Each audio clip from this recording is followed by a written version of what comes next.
E aí, pessoal, tudo bem? Boa noite. Hoje a gente vai tratar dar continuidade, né, à nossa discussão sobre Primeira República, mas enfatizando uma dimensão importante, né, que se estrutura durante desse período, né, republicano, desse estágio que os historiadores identificam como Primeira República, mas numa dimensão específica, né, que é o sistema político, né? E eu particularmente acho muito interessante a gente discutir Primeira República, porque embora exista todo um certo distanciamento, né, do debate público em relação, e até do ponto com um certo tom crítico, muito presente, muito recorrente em relação a esse período da nossa história, mas eu acho que quando a gente analisa esse período republicano, a gente vai de encontro a uma certa ironia, né, presente na realidade social brasileira e política, que é a permanência de determinadas práticas, de determinados valores, de uma certa cultura, né, política em relação à coisa pública, em relação ao Estado e até na própria convivência no âmbito da sociedade, né, que por mais que o movimento republicano, nesse gesto, né, inaugural de fundar a República, como também os períodos posteriores acreditaram que era possível, a partir de uma cultura republicana, encerrar, e quando a gente estuda, analisa, discute a Primeira República, a gente reflete sobre situações e determinados fenômenos que resistem a despeito da continuidade, né, do processo histórico, né, do desenrolar do tempo, né? E aí eu acho que um dos momentos, quando a gente discute Primeira República, uma das dimensões que torna isso mais evidente, torna isso mais explícito é, de fato, a discussão que a gente faz sobre o sistema político na Primeira República. Porque a gente não pode esquecer que a República como regime, ela parte de um pressuposto moral e ético, no sentido de que a coisa pública prevalece sobre as relações e os interesses privados, né? E quando a gente analisa a história republicana brasileira e quando a gente ainda foca a nossa lente sobre a Primeira República, a gente torna mais evidente o quão isso faz parte da nossa cultura, o quão isso é presente, o quão isso é recorrente e o quão isso deita as suas raízes num passado que permanece, né? Então, de maneira até um pouco triste, né, a gente pode até perceber que determinadas práticas e determinados valores constituem uma certa tradição que não são naturais, obviamente, são construídas socialmente, politicamente, culturalmente construídas, mas que permanecem como de fato uma crença naturalizada na nossa sociedade. Aí são coisas como corrupção, como violência, como clientelismo,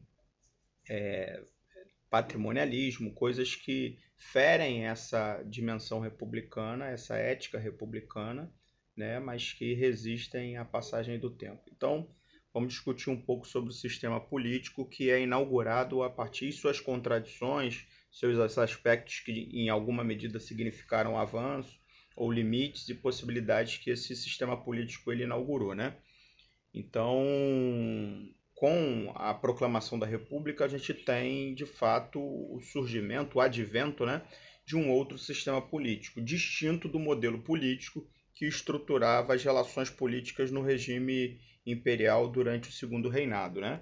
Então a gente passa a ter um regime político, melhor, um sistema político adequado ao regime republicano, que é consequência da Constituição que é aprovada no regime republicano pós-proclamação da República, que é a Constituição de 1891. Então, a Constituição de 1891, ela já de imediato estabelece eleições diretas para todos os cargos dos poderes legislativo e dos poderes executivos. Com isso, a gente passa a ter eleição para todos para o presidente, para todos os governadores e para os prefeitos, assim como para deputados, vereadores, deputados e senadores, né? Nas esferas municipais, federais e nacional, né? Na União. Com uma diferença só para destacar, que durante o regime imperial, durante o regime monárquico, quem elegia os presidentes de província era o poder executivo, era o monarca. A partir de então, os governadores eles passam a ser eleitos através do voto direto.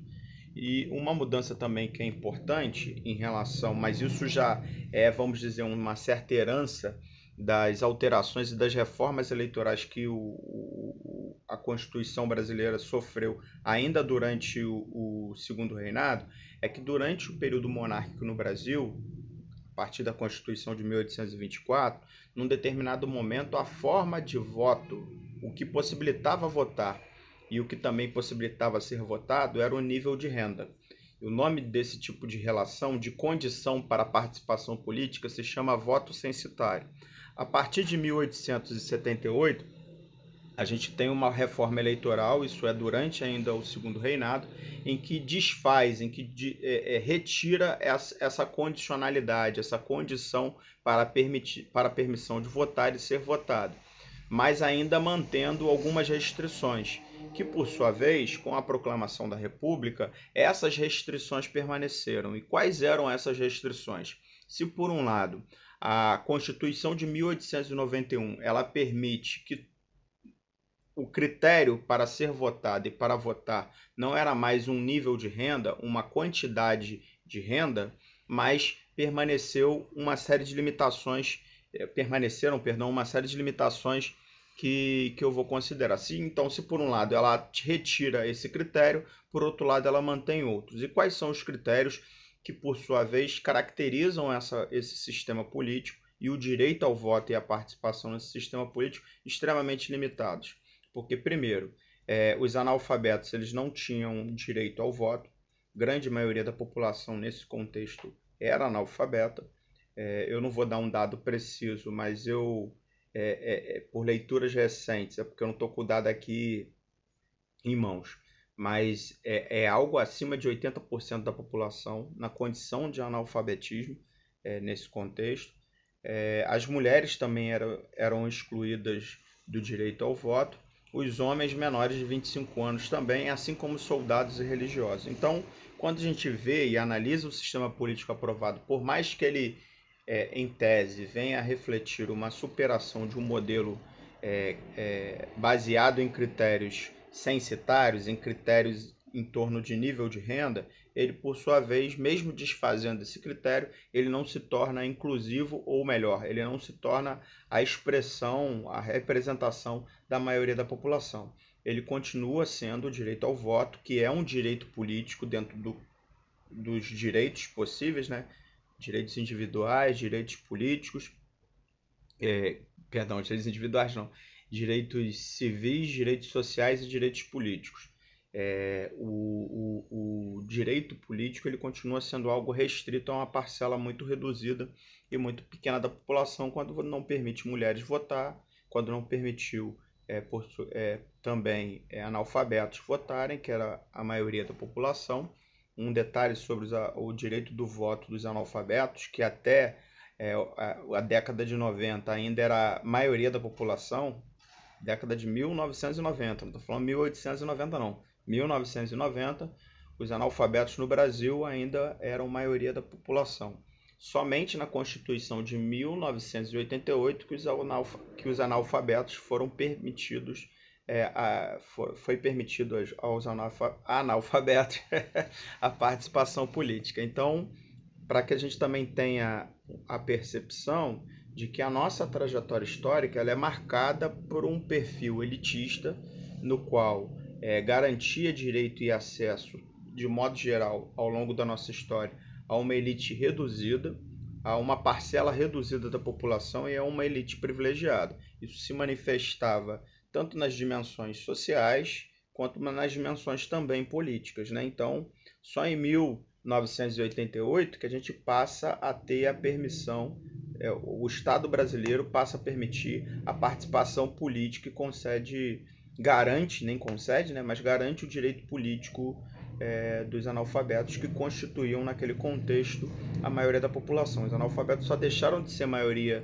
da população quando na década de 90 a gente de fato começa a atingir, em tese, uma universalização do ensino fundamental a partir das políticas do governo federal direcionadas para garantir a universalização do acesso ao ensino fundamental, criando também um fundo, o Fundef, mas isso, Fundo Nacional, Fundo de Financiamento, Fundo Nacional, eu não estou enganado, Fundo de Desenvolvimento do Ensino Fundamental, alguma coisa assim. Mas com isso, a Constituição, voltando à nossa vaca fria, a Constituição de 1891 não garantiu e não efetivou uma cidadania plena para a maioria da população brasileira. Isso é uma marca conservadora declaradamente presente nessa Constituição de 1891. Com isso, a gente tem também, por outro lado, assim, a emergência, né, de um ator político muito importante que atravessa esse período republicano identificado como Primeira República, mas relações parecidas e desse tipo, elas permanecem até os nossos dias atuais. Por isso que eu acho que é muito pedagógico, elucidativo, a gente debater, refletir sobre a Primeira República, né, como marco cronológico, histórico da história republicana brasileira, porque justamente permite a gente se colocar diante do espelho, né, em torno das permanências e das contradições que a sociedade brasileira, e isso não significa que a totalidade da sociedade brasileira seja conivente com tais práticas, mas para demonstrar que a gente ainda tem um desafio grande no sentido de transformação e aperfeiçoamento da nossa sociedade, que é a figura do coronel, né, ou que depois se tornou, do ponto de vista de conceito, né, político, como coronelismo, né? Conceito que analisa uma prática política, uma cultura de relação política ou de mobilização política definida como coronelismo. Então, quem era o coronel? O coronel era uma figura que exercia um tipo de liderança local. Esse nome faz relação, faz menção ao posto que muitos desses líderes, né, esses senhores, melhor dizendo, de terras exerciam dentro da estrutura da Guarda Nacional.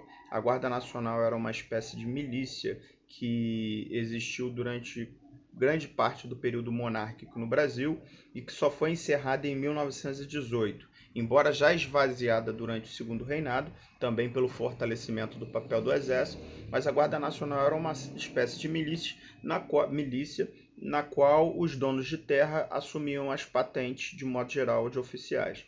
A Guarda Nacional só podia participar quem tivesse um determinado nível de renda, né?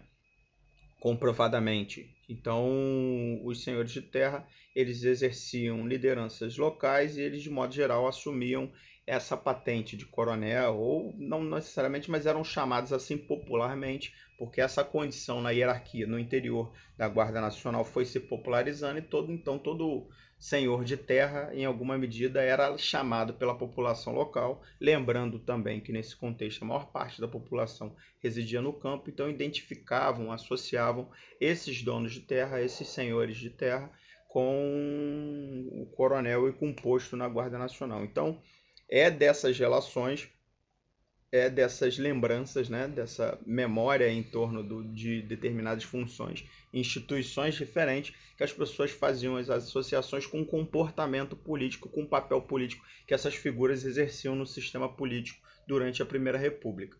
Os coronéis, eles eram responsáveis pela organização, pasmem, mas é isso mesmo, pela organização das eleições nas localidades nas quais eles atuavam, né?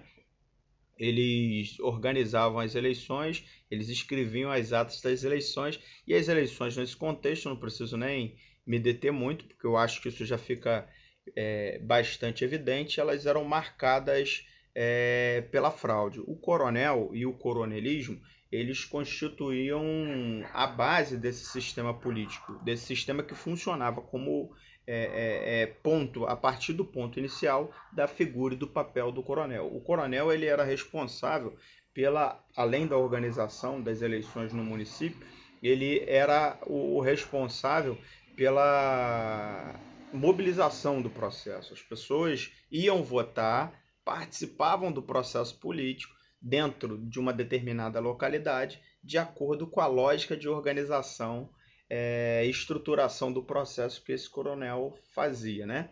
Então, eu também não preciso, creio que vocês já estejam intuindo essa situação, que o exercício do poder e da autoridade por parte desses coronéis era a moeda corrente nesse contexto, né? E tem algumas figuras que surgem juntamente com o coronel que cumpriam e complementavam esse sistema distorcido de participação política, porque fica evidente também que a participação política ela não se dava nos marcos da autonomia do eleitor, da autonomia crítica ou das ideias ou dos valores que o eleitor ele defendia. O eleitor ele atuava e participava dentro desse processo eleitoral, sendo ele não analfabeto, não sendo mulher, não sendo religioso, não sendo militar e tendo acima de 25 anos, ele participava dentro desse sistema político de acordo com a lógica estabelecida por aquele coronel ou por um determinado coronel de uma determinada região. Então, algumas outras figuras complementam esse cenário distorcido, né?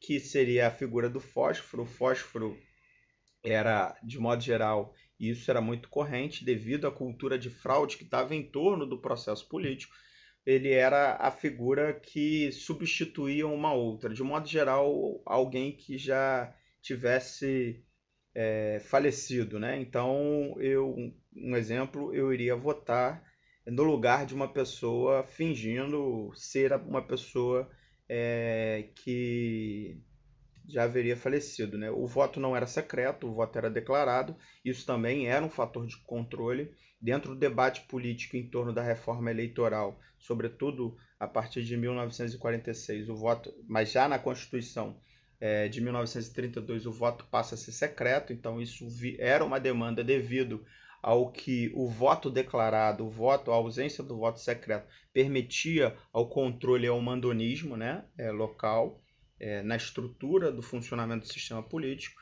Outra figura também importante, que aí não é necessariamente um personagem, mas um espaço, porque era o curral eleitoral. E o que era o curral eleitoral? O curral eleitoral era o local onde esses coronéis eles reuniam as pessoas que iriam votar na região que ele controlava, e lá ele já distribuía as cédulas marcadas para que essas pessoas depositassem os seus votos. Essas pessoas declaravam o voto e colocavam o voto depois na urna para ser contabilizado. Então a estrutura ela segue claramente a lógica dos interesses desses coronéis.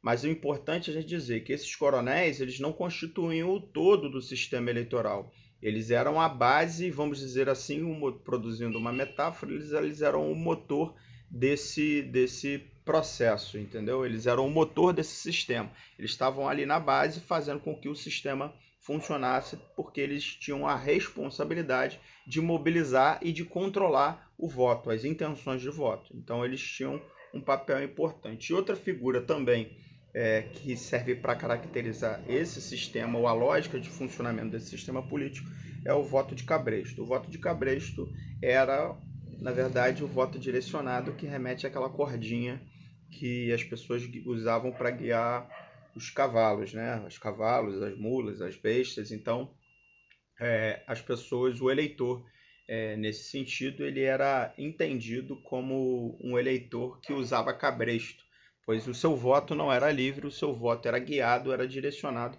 de um modo geral, pela figura desses coronéis. Então, os coronéis eles controlavam os votos no município, constituíam uma peça fundamental para esse sistema, mas a sua condição de mando, a sua condição de mandonismo, de mando, ou o seu mandonismo, a sua autoridade, ela dependia da estrutura do Estado na lógica de interdependência que existia. Ou seja, para ele exercer o poder local, ele tinha que ser o representante dos recursos do Estado, das obras públicas. Ele era, de fato, a pessoa que efetivava o próprio papel do Estado nesses territórios, nesses locais. Ele cumpria esse papel. Se por um lado ele era o cara que mobilizava, por outro lado ele recebia em contrapartida do próprio Estado essas benesses, né? E essas benesses significavam que ele era uma pessoa que articulava a melhoria da própria região, ele era a pessoa que substituía na prática o papel do próprio Estado. Então, muitas vezes, aquela obra, aquela ponte, aquela estrada era resultado da relação que o coronel estabelecia com o governo estadual e com que o coronel também estabelecia com o próprio governo federal. Então, essa relação, isso demonstra, por isso que eu estou ressaltando isso, que demonstra que ele não era um único fator que compunha esse sistema. Ele era um elemento importante, mas ele estava na estrutura, ele estava vinculado na estrutura,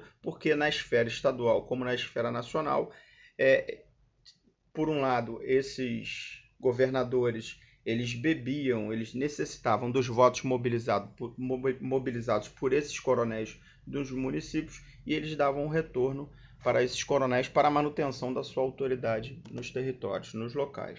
Esse sistema ele funciona durante, podemos dizer assim, durante a Primeira República até 1930, desde 1891, quando a gente tem a aprovação da Constituição, até 1930. Campos Salles, que governou o Brasil a partir de 1898 e até 1902, ele cria uma outra dinâmica que também demonstra a lógica desse sistema político, mas na relação entre Estado e União. Se o coronel e o coronelismo estavam na base, os estados, porque a gente não pode esquecer que o Brasil, quando se torna uma república, ele também afirma a dimensão federativa. Isso significa que a União seria composta por entes federados que teriam a sua autonomia no governo local, que teriam algum nível de autonomia, embora tivessem uma relação. Eu expliquei isso, se eu não me engano, na primeira aula, o que era federalismo, né? Teriam, embora um compromisso, uma relação com a União, mas também teriam, por sua vez, uma relativa autonomia no governo dos estados. O Campos Salles ele cria algo que ficou conhecido como política dos governadores. O que era a política dos governadores? Era como o sistema ele construiu, e o Campos Salles foi responsável por isso, era como o sistema ele construiu a sua estabilidade. Por quê? O governo federal ele reconhecia os processos locais, os processos nos estados. Nesse momento não existia justiça eleitoral. Então, conforme eu disse, quem organizava todo o processo eram as oligarquias locais. Um detalhe importante que eu vou retomar ao final, que uma das caracterizações que a gente pode fazer também sobre o período da Primeira República, conhecido como Primeira República, é o período da República Oligárquica. Mas aí eu vou explicar um pouco o conceito, não sei se na aula de hoje, porque a aula já está bem longa.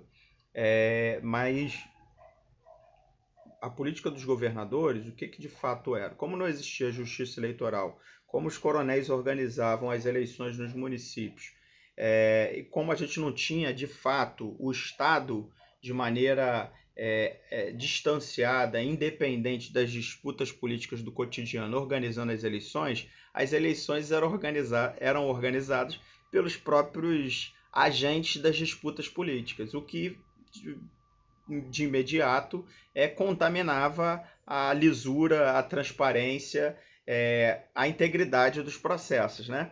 E a política dos governadores é mais uma dimensão, é mais um momento da confirmação do quão o processo na sua estrutura ele era marcado pela fraude, ele era fraudulento.